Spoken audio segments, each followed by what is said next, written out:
So now that we know a little bit about some basic modeling and getting inside of UE4, we're going to start getting things a little bit more complex here on the modeling side and still integrating that into UE4. So basically what I'm going to provide to you guys is a very simple Lego set where you can see there's some different kind of standard bricks that you might see.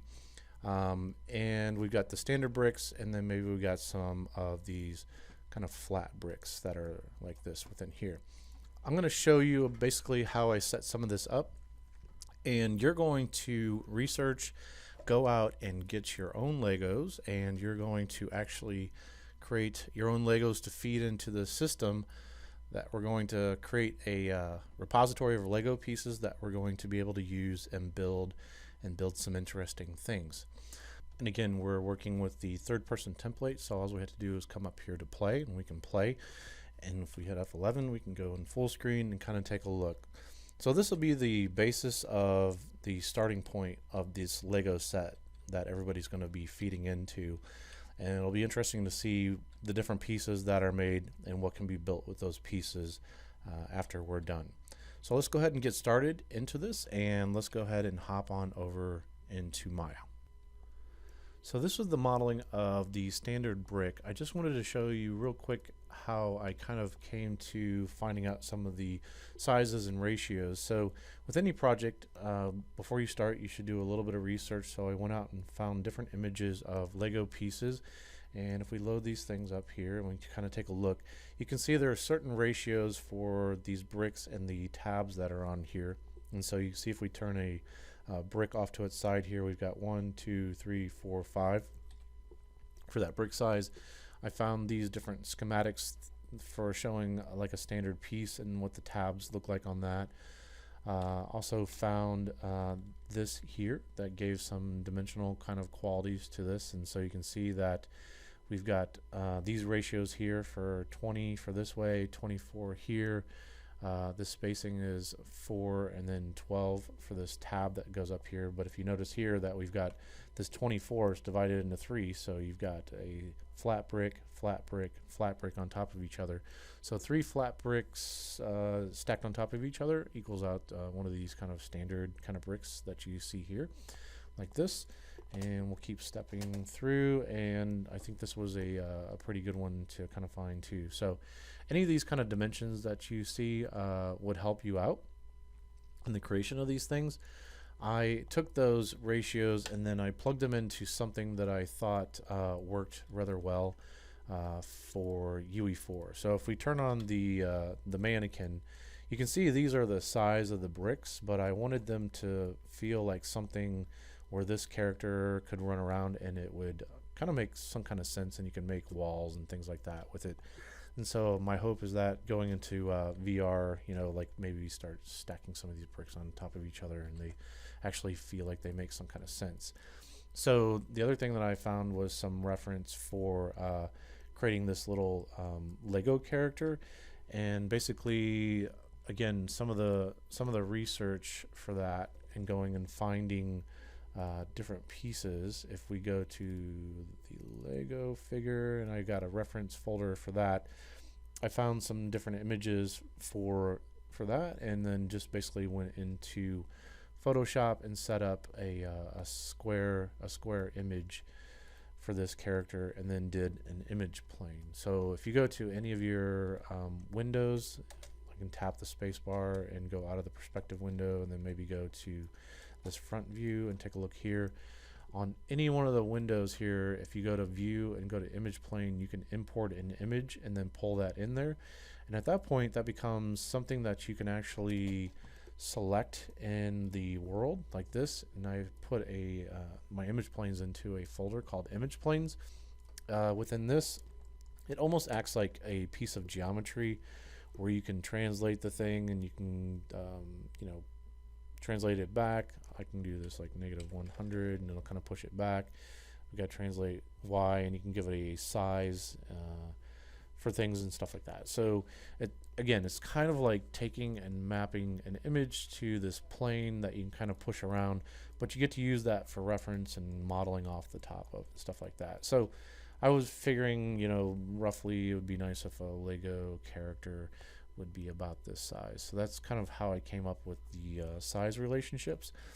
So grid, if we go to display and take a look at the grid options are set to this, and this is what we set up before, so we can kind of work with UE4 and get some kind of nice layout and know that this is 10 units across here like this for this, and we've got their subdivision lines that are going through there. So now that you know about the grid kind of setup, let's also talk about some of these sizes that these bricks actually ended up becoming. So here's the standard brick in here in this section, and if we go ahead and we create a polygon primitive and we do a cube, let's go ahead and figure out scale wise what this would actually be. So if I went to the polycube and we got a width of 10 by 10 by 10, let's just do 40, let's go down to 30. So it looks like we've got a width of 30 there, but the height needs to be a bit different. So if we go down to 20, let's go to the side view. So if you tap your space bar and then come over here and tap space bar here, we can see the size of that. So that's still pretty large here. Let's go ahead and do 10. I'm going to close this down since I don't need to see it anymore.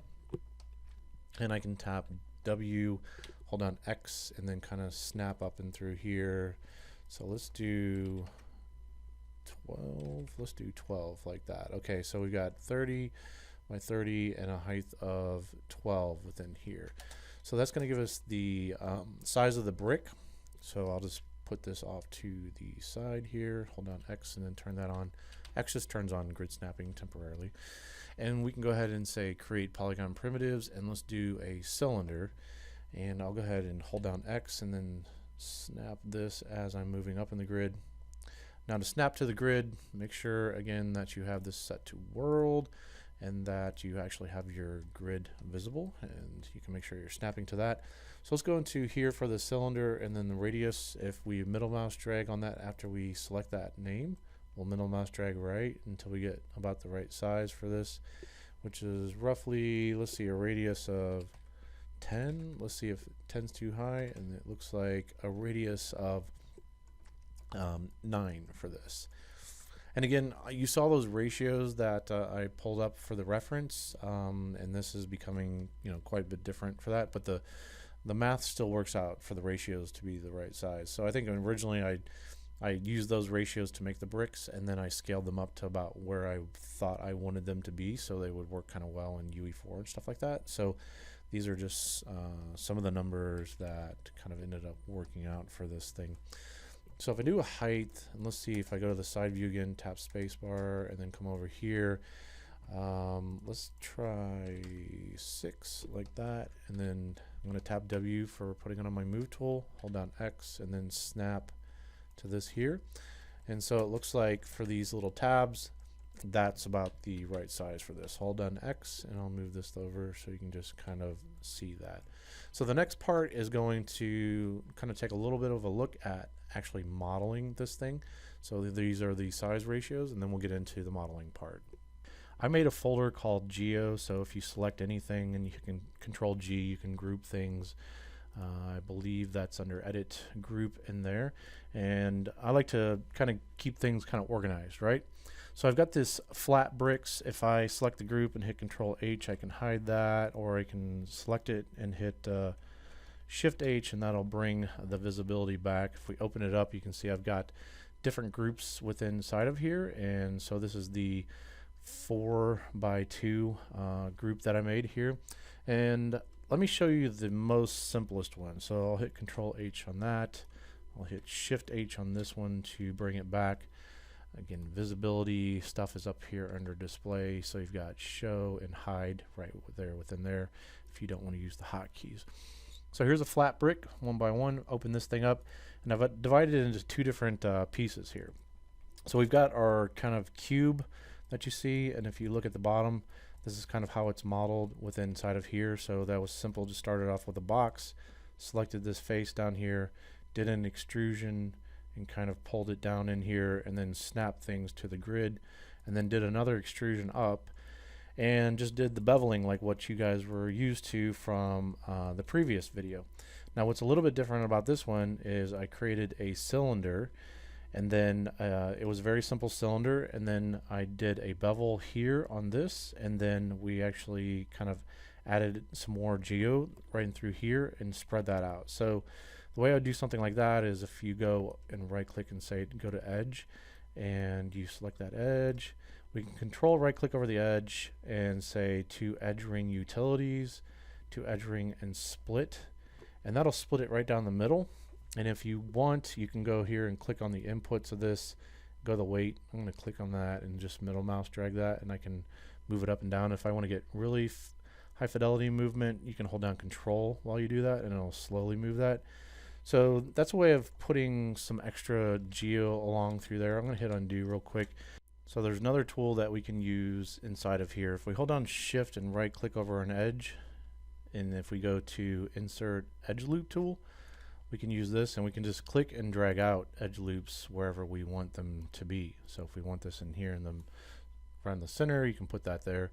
So basically I just created some more edges along here, and if you do this for selection inside of Maya, you can double click on an edge and it'll go around the entire edge loop, and then we can just take the scale tool and just tap R, or we can use this indicator right here, and we can kind of just scale that thing out like this. So this one was kept exactly where it was at. This one was scaled out a little bit further from here, so it kind of comes out to here, right? And then this bottom was back in here, and this was scaled out a little bit further.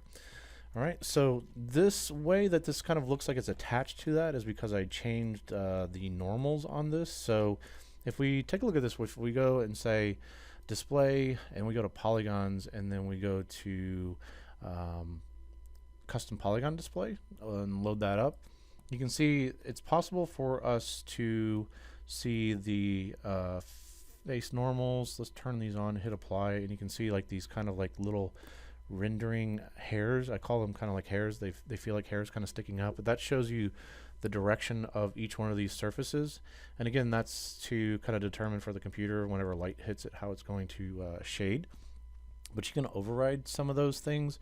I'm trying to see if there is some normal information for vertices. So we see here, if we put on normals and hit apply, now we can see the normals on here.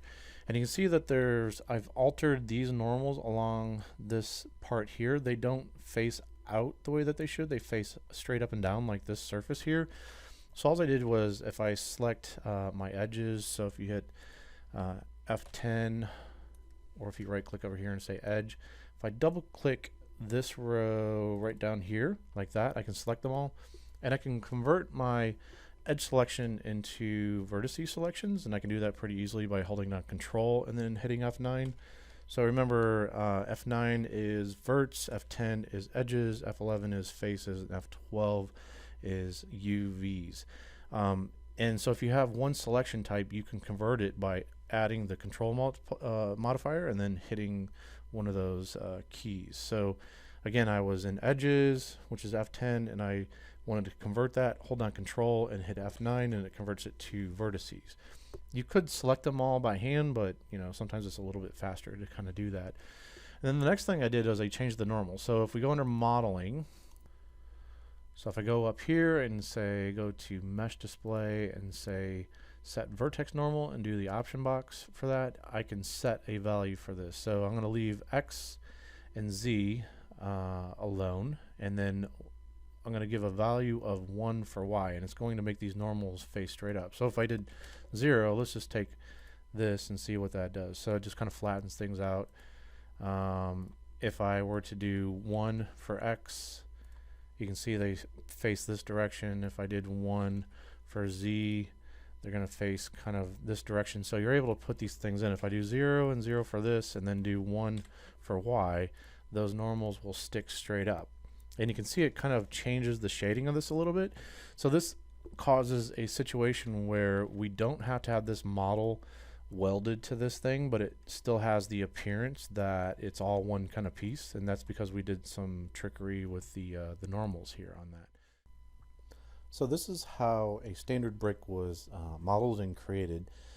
Now as we go into the other videos, I'm going to show you how I took this one brick and then altered it and used it to build all the other bricks that you see.